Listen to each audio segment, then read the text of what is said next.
It's Friday, January 7th, and thank you for tuning in to the Friday Night Mic Drop at the Ryan Files. Man, I'll tell you what, it's been awesome. This is the first Friday Night Mic Drop back in the studio, and you don't know what you got till it's gone. Remember that old song? So having the studio is such a blessing, and I've actually got almost all the work done on the desk. I can't wait to show it to you. But it's pretty cool. And you know what? It makes life a lot easier. I hated being forced to do little drops and mic drops and whatnot on the road via Facebook. I know that a lot of people, like the Facebook thing, and it's great if you're driving down the road and whatnot. But at the end of the day, Facebook kind of doesn't do much for you. Other than steal your data and share it with, other companies. So, yeah. So anyways, that's why I really enjoy doing it. Plus, it's just a platform here with YouTube and ETA Files. So it's awesome. Now, just so you know, this is pre-recorded. It is Friday. It's about 10:21 a.m. And I will be opening up, actually at noon, we'll be doing a run through at Legends in Concert. It's opening day here at Legends. And then at 7 p.m. Central, we'll have the Friday Night Mic Drop, and maybe even earlier. I'm not sure. We'll see. But I will upload this. I am currently watching, and I will be able to comment and whatnot. So, yeah, please say what you want to say, and that's awesome. I'm trying to think what else. And then tonight, 8 o'clock, obviously, opening night of Legends in Concert. Should be a hoot. We've got, apparently like I said, I'm just getting back into town. A lot of people sick. I guess there's some sort of virus going around. Yay. So hope I don't get that. But I think I won't. And, yeah, so Lainey Wilson is one of the characters in our cast this year, opening, and she is out of the show. So we're bringing in Willie Nelson to cover her until she's back. And of course, it's the Blues Brothers. Toby Keith, new fella. Heard nothing but great things about him. And then a new set for Kenny Chesney, my friend Todd Bradshaw, who I had the pleasure of golfing with on Tuesday with Justin Sassanella. And that was awesome. Being out, it was like 77 degrees, I think it got up to, or something like that on Tuesday. So that's awesome. But anyways, everything's great. Just kind of wanted to go over a couple things. Last night, first of all, how are you guys liking the ETA Files? I know this is the Ryan Files Friday Night Mic Drop, but we invite people to come over from ETA Files as well. I really am happy with the way it's going. Last night was the Tony Roy episode. A lot of people don't know Tony because he was pretty much with Legends or his own show. You had to travel to see Tony a lot. A lot of times Tony wasn't out on the road doing gigs. But Tony's awesome, man. And some of those old videos are just, you forget how he moved. And I mean, he would literally just suck the audience in. And they would just, it's like you couldn't not watch. It was just like, I can't stop watching. Excellent entertainer. And I wish we could show audio, or I wish you could hear audio and whatnot. And you can go check it out. Tony was a phenomenal vocalist. If I'm not mistaken, there was a Legends chart when I first started with Legends. Elvis Presley did My Way in the key of C, and someone, and I think it was Tony Roy, I'm not even sure, had My Way in the key of D, so, up, even a higher note, for those of you who don't understand music, and that big note at the end is then also higher, just crazy, absolutely crazy. But yeah, he could sing. He sounded like Elvis. He looked amazing. Just something special. So that was awesome, and great responses too. Some idiot, sorry, but that's what I think, had to write a negative comment, of course, just like, and it's like, you know what, you don't get it. You look like an idiot writing that stuff. You don't get it. So we talk about, go be yourself all the time. All right, we do. And just, what stupid is as stupid does. Think about that. Anyway, and then, of course, earlier in the week, we had the Denver the Denver airport stuff on the Ryan Files on Tuesday. Very interesting concept as well. What do you think? It is interesting, though, flying through Denver and seeing some of that stuff, and you're like, does this belong in an airport? I don't know. And then you start thinking about just, I could randomly, how you walk down an airport and you'll just see like a little hallway that goes off and there's a door at the end of it and you're like, where does that go to? And it just, I don't know, I guess your antennas are up as you're walking around, but it's a beautiful airport. Absolutely beautiful airport. But man, the thing that really sticks with me is the amount of earth they had to move. A third of the earth moved for the Panama Canal, that's significant.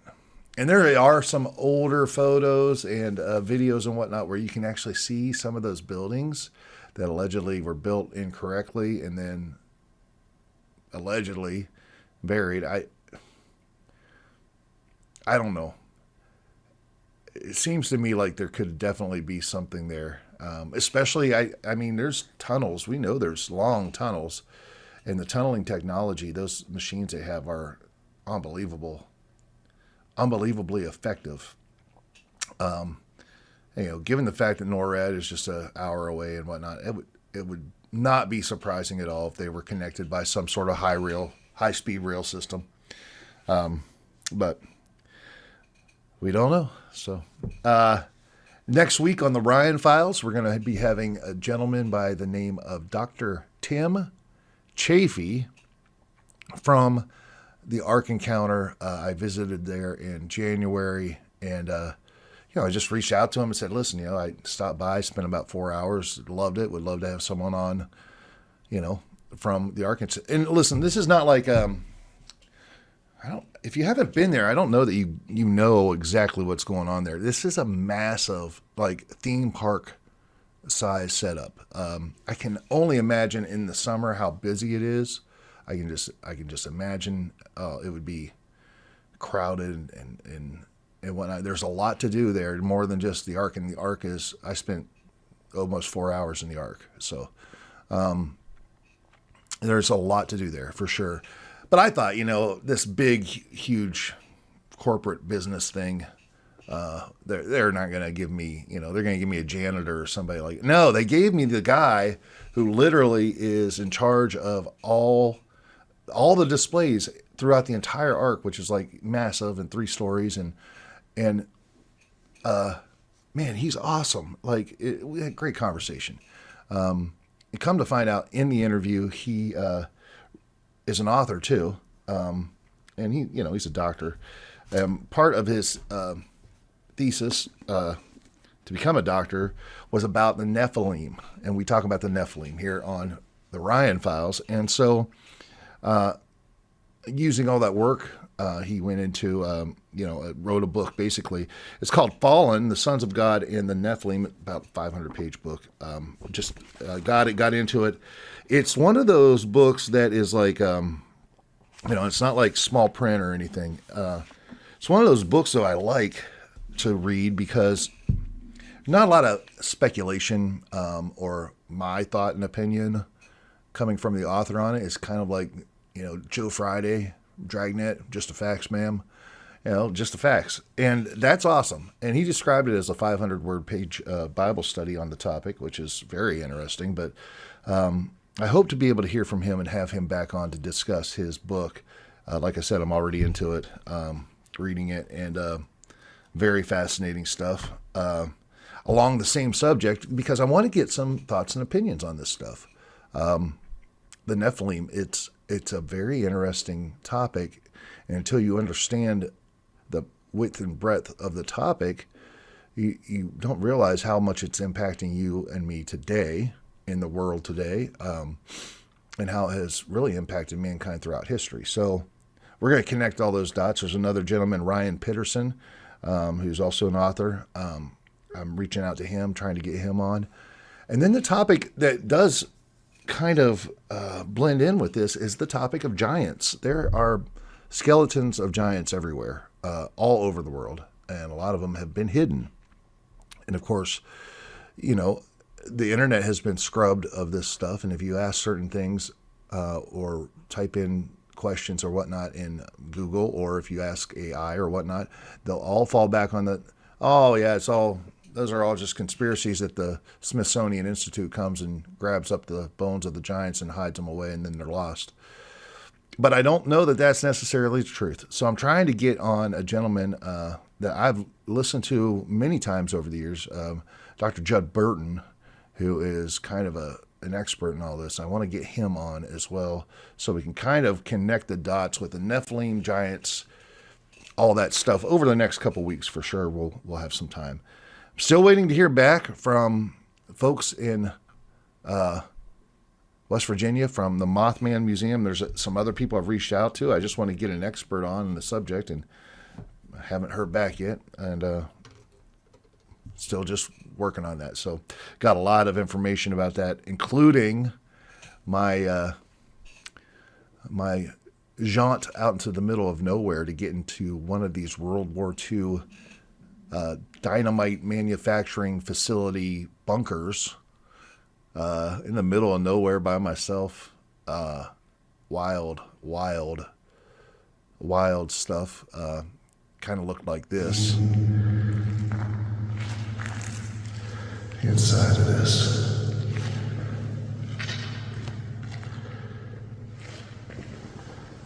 Obviously, there's a lot of graffiti and but wow, man, this is crazy.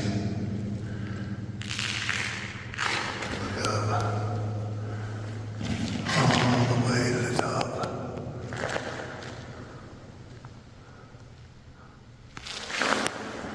Pretty eerie. Pretty eerie. What's really cool though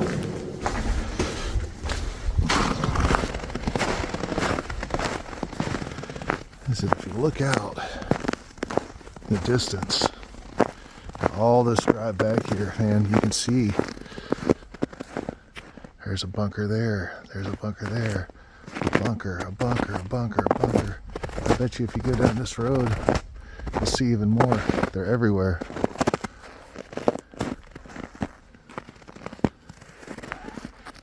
It's pretty crazy. Taken over by nature now. And there's so much more to it that I'll explain once I get the right expert on to talk about the Mothman. So, yeah, that's pretty cool. And thank you to Dwight Eisenhower for giving me that little tip. He grew up not far from there, so thank you, Dwight. Awesome. While at those two places, that's all that I really had time to visit. The Mothman Museum, Point Pleasant, West Virginia, right over the Ohio River from Ohio. And then the Ark Encounter, which is in Kentucky, about 40 minutes south of Cincinnati. But a couple cool things. If you get a chance to go to the Ark Encounter, there are massive amounts of, obviously merchandise. It's like a theme park, but also a lot of great resources. And I mean, I found these books, and there's I don't know how many there are. It's 25 or whatever. They're $2 a piece. And they're very short little publications, color photos. I just thought it was interesting because I thought, take them on an airplane. or whatever. But I bought a couple of them, UFOs and ETs. They're obviously all from a biblical perspective, but dinosaurs, Satan and the serpent, the global flood, the Tower of Babel. And then you can get the whole set of these fun little books for, it's like $50. I probably should have. I just didn't have a lot of room. I might still go online and do that. But pretty interesting little resources. And then there's a ton of videos if you're interested in it. The building of the Ark Encounter here, which was fascinating. The woodworking on that thing, amazing. Dude, people were smart back in the day. Sorry, but like they were geniuses. And I guess if you lived to be, 900 years old, you'd probably learn a lot over the time. And you have your first kids when you're 500 years old, or however old Noah was. Anyways. And then just another biblical take on aliens, fact or fiction. Just another DVD I got. So if you do go, there's take a little extra money, man, because there's so much stuff. But my favorite thing is this puppy right here. Boom. So Adam's synchronological chart or map of history. Whatever that is. So anyways, this thing unfolds out of here, 13 pages long. Let me create some room here. It's 13 pages long. But it's basically like one of these old school handwritten maps, and it expands out, like I said, 13 plus feet long. It's the history of the earth, of the world. Hold on. Yeah. It's the history of the world. And man, there's so much information in here on this. I want to find a wall and put it up there. But, obviously it goes through, it's a biblical history of the world, so we might not be dealing with the billions and billions and billions of years and whatnot, which is another great thing about the Ark Encounter. There's two different viewpoints on this stuff. One is a biblical, one is a worldview, a biblical worldview and a scientific worldview of, something taking millions of years. And, on the other side of that, it could have just been the sediment from a flood, a worldwide flood that we're seeing more and more evidence of all over the world. But this is just fascinating, this thing, and I need to get it up on a wall because once you do, it's just literally amazing. I spent probably 40 minutes looking at it at the museum, not realizing I could take one home with me. So that's what I did. Another thing that I want to get, there's some really, really great, cool, obviously they don't have these in reality, but some really cool blueprints of the Ark, which is fascinating. And fascinating how, yes, there is no doubt how you could definitely put all the kinds of animals on the Ark. And they did it. They figured it out.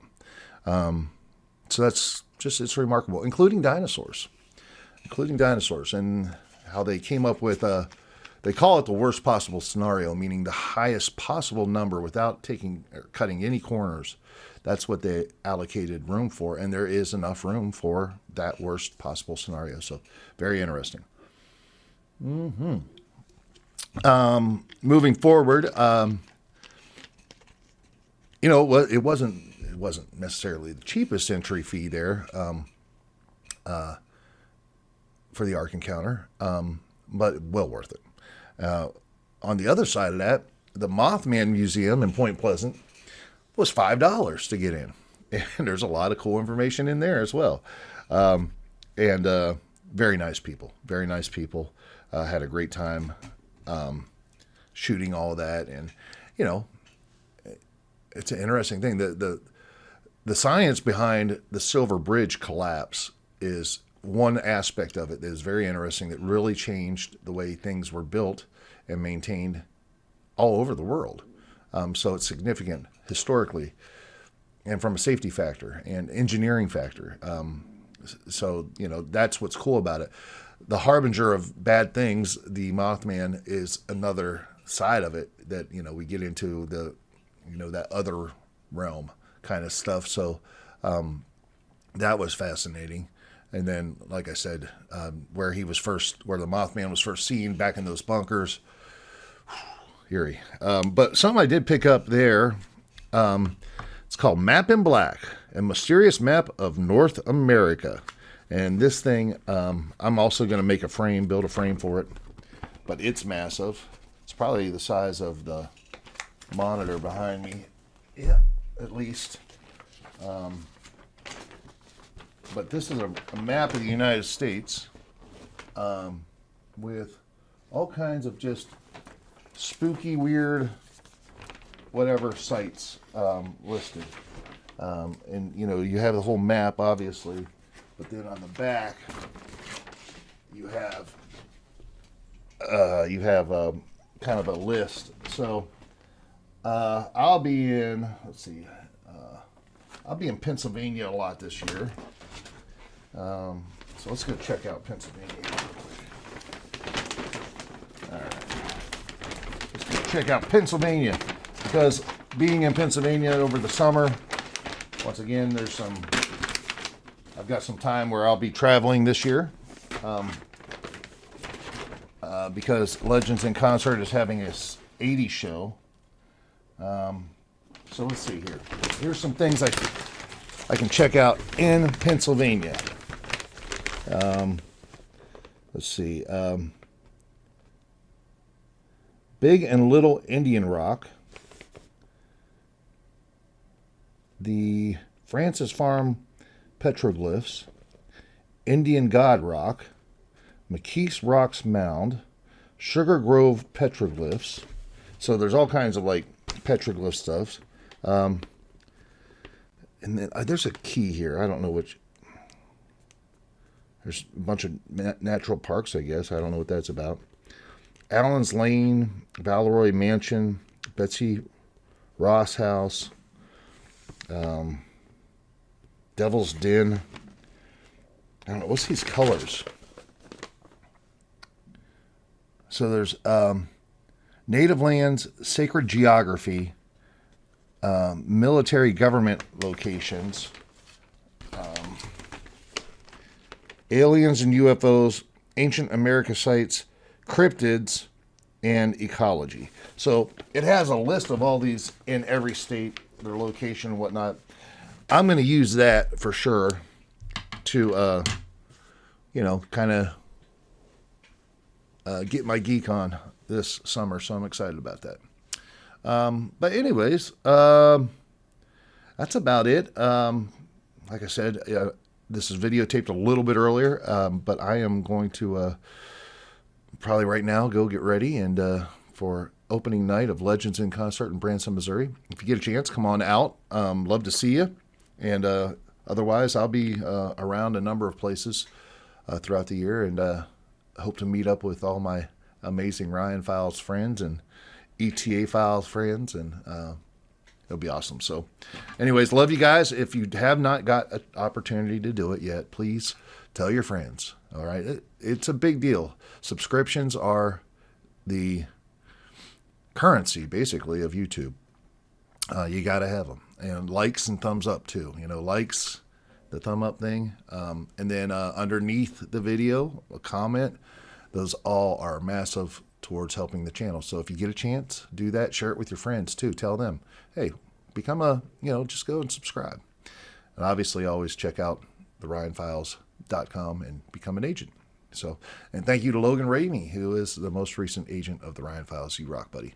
And that's it. I appreciate you guys. Have an amazing Friday, an amazing weekend. I've got next week on ETA Files, Travis Powell will be coming on, and tomorrow I'm actually interviewing Irv Cass. I've got a number of other interviews coming up, and very excited about it. So a lot going on here. We're going to just keep on rolling, and everybody be amazing. Love you guys. Thank you so much.